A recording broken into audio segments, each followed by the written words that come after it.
Bismillah. Assalamualaikum warahmatullahi wabarakatuh. Assalamualaikum warahmatullahi wabarakatuh. Anda mau menanyakan di bagian orang yang meminjam dana ke kita memberikan barang jaminan, contohnya sepeda motor. Ya, Karena keawaman Anda pakai. jadi saat dia meminjam pun dia sudah menawarkan Iya, yang penting Anda pakai. Ditawarkan dan dia ikhlas. dan dia ikhlas. Itu riba. Terus Anda ingin bertobat, ya, potong uang sewa cara dari pinjamannya. Anda meminjamkannya berapa ke dia? 3 juta. 3 juta.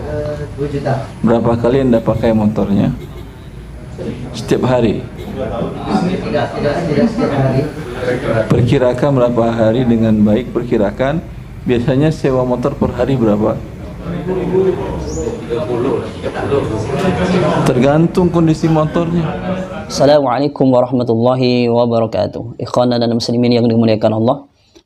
Video tersebut adalah video dari salah satu Ustadz Wahabi yang memang sering dijadikan sebagai rujukan ketika bertanya tentang masalah fikih muamalah. Dia ini ketika ditanyakan oleh salah satu jamaahnya tentang bagaimana seseorang yang pinjam uang kepada jamaahnya itu, kemudian orang ini ketika meminjamkan uang, si peminjam uang tadi bilang kepadanya bahwasanya motor yang dibuat jaminan itu boleh untuk dipakai. Artinya orang yang meminjamkan uang itu dapat legalitas daripada orang yang meminjam uang itu untuk memakai barang jaminannya. Ini kalau kita lihat di dalam bahasa fikih itu adalah nanti masuk di dalam bab rohan, namanya itu gadaian. Dan si Ustadz Wahabi ini mengatakan bahwasanya itu tidak boleh meskipun dapat izin dari si pemilik barang atau yang menghutang uang terhadap pemakaian barangnya atau terhadap pemakaian motornya, itu tidak boleh karena itu termasuk riba, karena masuk di dalam kaidah kullu qardin jarra manfaatan fahuwa riban. Setiap hutang piutang yang narik satu kemanfaatan maka dikatakan sebagai akad riba nanti. Dan juga dia katakan bahwasanya solusinya adalah nanti tiap hari orang ketika pakai motor itu dikalkulasi berapa nanti bayarannya atau sewa motor berapa. Penjelasannya seperti itu singkatnya. Kemudian kalau kita lihat penjelasan semacam ini sebenarnya memang ada di sebagian di kitab di ulama mazhab itu yang menjelaskan seperti itu. Akan tetapi kita tahu bahwasanya dari 4 mazhab ini mereka berbeda pendapat ketika seseorang murtahin atau orang yang meminjamkan uang itu dapat izin pemakaian barang yang dibuat wasikoh. Itu 4 mazhab itu beda pendapat. Dan kalau kita lihat bahwasanya yang di versi ulama yang dikatakan oleh salah satu Wahabi tersebut itu mengatakan bahwasanya nanti di dalam wasikohnya atau barang yang digadaikan itu ada 2 macam.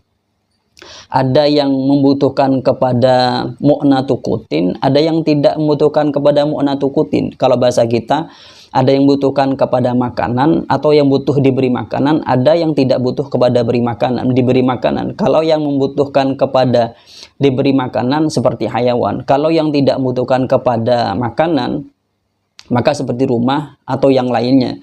Maka nanti ulama yang disebutkan oleh satu Wahabi tersebut itu nanti beda pendapat. Akan tetapi saya akan menjelaskan sedikit gambaran dulu atau gambaran ulama secara umum bagaimana menyikapi seseorang murtahin atau orang yang memberi pinjaman kepada seorang rohin yang nanti dia memakai barangnya, boleh atau tidak. Saya gambarkan yang gini dulu teman-teman biar paham. Rohin itu adalah orang yang memberikan satu barang kepada murtahin untuk dijadikan sebagai wasikoh, sebagai hutang yang dia pinjam kepada murtahin. Kalau bahasa kita, orang yang mempunyai hutang atau yang berhutang itu memberikan satu barang untuk sebagai jaminan kepada orang yang dia hutangi, yang nanti ketika hutang dia jatuh tempo atau belum dibayar pada waktunya, maka nanti seorang murtahin atau orang yang beri hutangan kepada rohin ini boleh dia nanti menjual barang tersebut. Tapi dengan catatan atas persetujuan dari rohinnya atau orang yang berhutang tadi. Kemudian kalau kita lihat di di ulama 4 madhab atau di ulama kalangan besar tentang menyikapi seorang murtahin, orang yang beri pinjaman hutang, itu boleh memakai barangnya. Di sini kalau kita lihat di dalam kitab Al-Fiqhu 'alal Madzahibil Arba'ah karangannya Syekh Abdurrahman Al-Jaziri, beliau mengatakan walakin al-aktsaru ala annahu yajusu intifa'ul murtahini bil marhuni iza azinahu ar-rahinu bi syarti alla yushtaratu dzalika fil aqdi li'annahu idza syarratahu yakunu qaradan jarra naf'an wa huwa riban. Jadi kalau kita lihat ibarat ini bahwasanya seorang murtahin itu boleh memakai barang yang dibuat wasikoh atau jaminan tersebut atas izin atau legalitas daripada rohinnya, dan boleh memakai barang wasikoh oleh murtahin ini adalah pendapat yang dipilih oleh kalangan besar para ulama. Jadi kalangan besar para ulama dari 4 madhab itu mengatakan itu boleh seorang murtahin itu menggunakan barang yang dibuat wasikoh atau jaminan tadi dari hutangnya, asalkan dapat izin dari rohinnya atau orang yang meminjam uang. Jadi kalau kita lihat ini berarti apa yang disampaikan oleh Ustadz Wahabi tersebut itu kurang tepat. Akan tetapi kalau kita lihat Ustadz Wahabi itu ketika menyampaikan satu fatwa, satu hukum kepada jamaahnya itu bukan berikan ilmu menurut saya, tapi doktrin saja. Ini yang nggak boleh, padahal ada ulama yang memperbolehkan. Jadi bilang saja khilaf, ulama yang ini memperbolehkan, yang ini tidak memperbolehkan. Jadi tergantung para jamaahnya mau ikut yang mana. Itu ya, dari sisi kebanyakan ulama memperbolehkan seorang murtahin atau orang yang memberi hutang untuk memakai marhunnya atau barang yang dijadikan sebagai wasikoh. Kemudian kalau kita lihat di 4 madhab ya, di satu-satu. Kalau kita lihat di dalam kitab Al-Fiqhu Al-Islami wa Azillatuhu karangannya Wahab Az-Zuhaili, di sini dikatakan mengutip pendapat dari madhab Hanafiyah, qala al-Hanafiyatu laysa lil murtahini ayantafi'a bil marhuni istikhdaman wala rukuban wala suknan wala lubsan wala qira'atan fi kitabin illa bi idznir rahini li anna lahu haqqul habsi dunal intifa'i. Jadi kalau menurut madhab Hanafi itu murtahin itu atau orang yang beri hutangan itu boleh memakai barang wasikoh tadi atau marhunnya itu boleh, asalkan dapat izin daripada rohinnya, orang yang minjam uang tadi. Karena murtahin ini, kenapa kok harus dapat izin? Karena murtahin ini haknya cuma habsu saja, menahan barang yang dibuat wasikoh, tidak untuk intifa. Itu pandangan dari madhab Hanafi. Jadi menurut madhab Hanafi itu boleh. Kemudian menurut madhab Maliki di sini dikatakan wa fassalal malikiyatu faqalu idza adzina ar-rahinu lil murtahini bil intifa'i aw ishtaratal murtahinu al manfa'ata jaza in kana dainu min bai'in aw syubhatin ay muawadatin. Jadi dikatakan bahwasanya menurut madhab Maliki itu nanti ditafsil. Kalau hutangnya itu berangkat dari B atau dari muawadah, maka murtahin itu nanti boleh memakai barang yang dibuat wasikoh ketika ada izin daripada rohin atau orang yang berhutang. Ini tafsilan yang pertama. Kemudian kedua dikatakan wala yajuzu in kana dainu qardun ay salafan li'annahu qardun jarra naf'an. Ketika ini berangkat dari hutang murni, seperti dalam kasus di video tersebut, seseorang yang berhutang kepada orang lain, kemudian diberikan uangnya, kemudian dia memberikan jaminan motornya, atau barang ya, atau motor biasanya seperti itu, maka seorang murtahin atau orang yang beri hutangan tadi tidak boleh memakai motornya tadi, meskipun dapat izin daripada rohinnya atau orang yang berhutang tadi. Kenapa? Karena berangkat dari hutang, murni dari hutang, itu nggak boleh. Ini versi dari madhab Malikiyah. Jadi menurut madhab Malikiyah itu nafsilnya ada dua. Kalau berangkatnya dari baik maka boleh, kalau berangkatnya dari hutang nggak boleh. Itu di madhab Malikiyah. Kemudian kalau kita lihat madhab Syafi'i, di madhab Syafi'i itu di sini dikatakan wa qala Syafi'iyatu kal Malikiyati ijmalan. Secara umum madhab Syafi'i itu sama dengan madhab Maliki.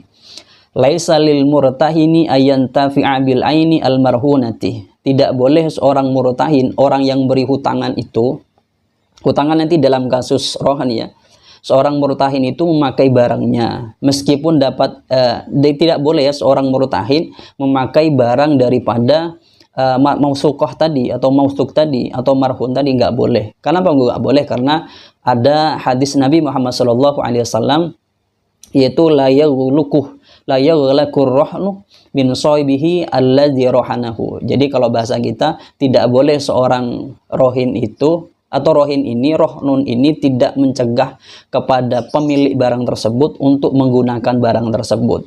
Jadi bahasanya itu la yaghlakur rohnu sohibihi alladzi rohanahu. Kemudian kalau dapat izin bagaimana? Kan tafsilan tadi kalau nggak dapat izin atau nggak ada bahasa izin dan tidak ada izin.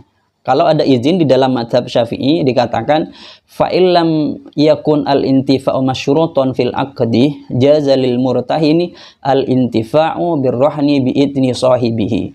Kalau dapat izin seorang murtahin ini dan izin tadi atau pensyaratan penggunaan barang tersebut tidak disebutkan di dalam akad atau dikatakan solbil aqdi, maka boleh seorang murtahin menggunakan barang tersebut atau mausukoh atau marhun tadi. Jadi kalau di dalam mazhab Syafi'i itu masih ditafsil. Boleh seorang murtahin itu, orang yang meminjamkan uang itu, menggunakan marhunnya atau barangnya tadi apabila penggunaan atau beri izin itu tidak di dalam solbil akdi atau ketika berakad tidak ada pensyaratan di dalam akad, maka boleh nanti penggunaan barang yang dibuat mausuk atau marhun atau yang dibuat wasikoh. Jadi kalau di dalam mazhab Syafi'i itu masih boleh asalkan dapat izin dan izinnya tidak disebutkan di dalam solbil akdi atau ketika akad. Kemudian kalau di dalam mazhab Hanabilah, ya ini yang lebih mendekati dengan apa yang disampaikan oleh Ustaz Wahabi tersebut.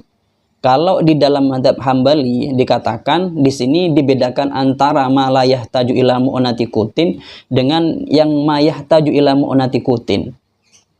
Kalau yang tidak membutuhkan kepada mu'nati kutin seperti kaddari wal mata'i wa nahwihi, maka la yajuzu lil murtahini al intifa'u bihi bi ghairi idzni rahin bihalin. Jadi kalau seorang murtahin menggunakan barang marhunnya atau wasikohnya atau mausuknya, maka ini tidak boleh menggunakannya kecuali nanti dapat izin. Kalau dapat izin maka diperbolehkan. Kalau misalnya dapat izin dari rohinnya, maka boleh nanti murtahinnya menggunakannya. Kemudian fa'in adzina rohinu lil murtahini fil intifa'i bi ghairi iwadin wa kana dainur rohni min qardin lam yajuz li'annahu qardun jarra manfaatan wa dzalika haramun. Akan tetapi meskipun dapat izin dari seorang rohin, akan tetapi rohannya itu atau hutangnya itu berangkat daripada memang murni hutang, rohannya itu berangkat dari murni hutang, maka tidak diperbolehkan. Karena masuk di dalam kaidah ini adalah qardun yang jarra naf'an atau manfaatan. Karena qardnya ini dapat kemanfaatan atau memberikan suatu kemanfaatan kepada murtahinnya. Ini salah satu tafsilan di mazhab Hanabilah atau Hambali. Kemudian kalau yang hayawan bagaimana? Kalau yang hayawan itu menurut mazhab Hambali ini dikatakan boleh seseorang murtahin menggunakannya meskipun tidak ada izin daripada rohinnya atau pemilik barangnya. Kalau seorang itu menggadaikan kemudian dia beri wasikoh berupa hayawan, maka hayawan ini boleh untuk digunakan oleh murtahinnya meskipun tidak ada dapat izin, meskipun tidak ada izin dari rohinnya. Akan tetapi penggunaannya itu biqadril alfih, dengan sekadar memberi makan saja. Kemudian motor tadi sebenarnya lebih mendekati kepada yang ma la yahtaju ila mu'nati kutin atau yang ma yahtaju ila mu'nati kutin. Kalau kita melihat kepada motor ini seharusnya sama-sama bisa, akan tetapi menurut saya lebih mendekati kepada nanti yang hayawan. Kenapa? Karena hayawan ini membutuhkan kepada perawatan juga. Jadi motor kan butuh pada perawatan. Jadi harus dihidupkan tiap hari. Jadi kalau bahasanya itu cuma menghidupkan, maka boleh istiqmal. Jadi kan istiqmal itu menggunakan barang. Kalau cuma menghidupkan saja itu boleh. Akan tetapi kalau lebih dari itu, harus ada tafsilan atau penafsilan. Jika rohannya berangkat dari murni qardun maka nggak boleh. Jadi kalau misalnya tidak berangkat dari murni qardun maka nanti diperbolehkan. Kemudian bagaimana misalnya barang itu digunakan, maka tafsilan itu seperti Ustadz Wahabi tadi di dalam mazhab Hambali ini. Maka nanti dihitungnya tapi begini perinciannya itu. Kalau di penjelasan video tadi itu kan dilihat orang itu sewanya itu sewa motor biasanya satu hari ini berapa uang ya, atau berapa ribu, misalnya 10.000 atau 20.000 atau 30.000. Maka nanti dihitung di situ. Akan tetapi sebenarnya di sini ada tambahan. Kalau di dalam mazhab Hambali itu ketika seorang itu memakai barang tadi yang digunakan tidak dapat izin dari marhumnya atau dapat izin, akan tetapi ini berupa hayawan, maka ditafsil. Tafsilnya begini. Apabila menggunakannya itu bisa konfirmasi disatukan kepada jumlah sewanya tadi. Misalnya hutangnya 1 juta ya. Maka penggunaannya tadi dikalkulasi kepada hutangnya. Atau kedua, dia nanti membayar dengan tanpa mengkalkulasi terhadap hutangnya tadi. Jadi kalau bahasa kita itu disendirikan. Itu di dalam mazhab Hambali tafsilan seperti itu. Jadi mazhab Hambali itu antara nanti pada ila mu'natikutin, ada yang butuhkan kepada mu'natikutin, ada yang tidak butuhkan kepada mu'natikutin. Itu kan dibedakan di dalam mazhab Hambali. Jadi kalau kita melihat perincian di dalam 4 mazhab ini menyimpulkan bahwasanya penggunaan seorang murtahin atau orang yang beri hutang di dalam rohan itu, maka secara umum atau kebanyakan ulama memperbolehkan seorang murtahinnya menggunakan barang yang dibuat wasikoh atau marhuhnya tadi itu boleh digunakan asalkan dapat izin daripada rohinnya, dapat izin dari orang yang pemilik barangnya atau rohinnya. Jadi kalau hanya memberikan satu pendapat atau memberikan satu sisi pendapat dari pandangan ulama, maka saya kira kurang ilmiah atau tidak ilmiah Ustadz Wahabi tersebut.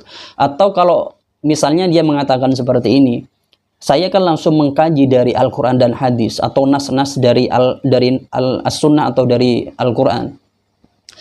Kita akan menjawab seperti ini. Seseorang yang di zaman sekarang itu mengkaji langsung hukum dari as-sunnah atau dari Al-Quran atau dari hadis dan Al-Quran, saya kira tidak lebih valid daripada ulama 4 madhab di dalam dia mengkaji hukum-hukum yang sudah dimunculkan oleh mereka yang nanti juga diikuti oleh sahibul madhabnya. Lebih valid mereka daripada orang-orang sekarang. Karena apa? Pertimbangannya begini, orang-orang sekarang yang mengkaji Al-Quran dan As-Sunnah kemudian munculkan hukum baru, saya kira mereka tidak lebih alim pertama, kemudian pengetahuannya secara hadis itu tidak seperti ulama terdahulu. Dan ulama yang terkumpul sekarang ini tidaklah